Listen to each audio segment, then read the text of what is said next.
Hi.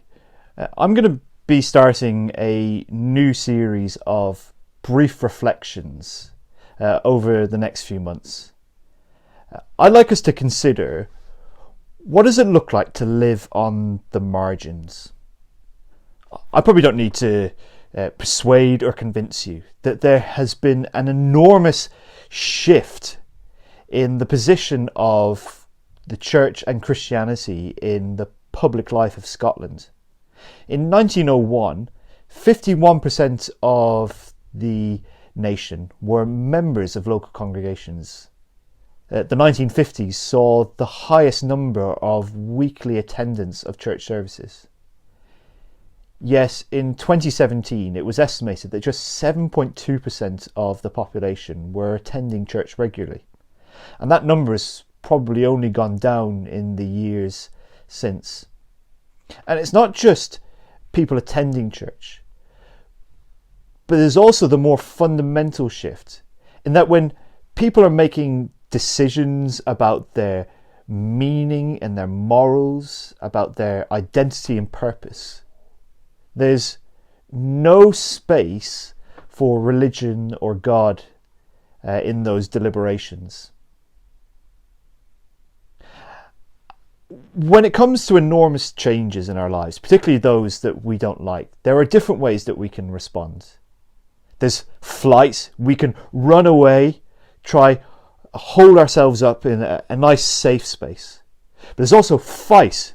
We can get ourselves all geared up to try to change what we don't like, do whatever we can to move the sticks back to where they used to be. We can also feign ignorance and just ignore the changes or try to act like they haven't happened. But what I would like us to think about, to consider over the next couple of months, is what does it look like to live on the margins, following and practicing the ways of Jesus?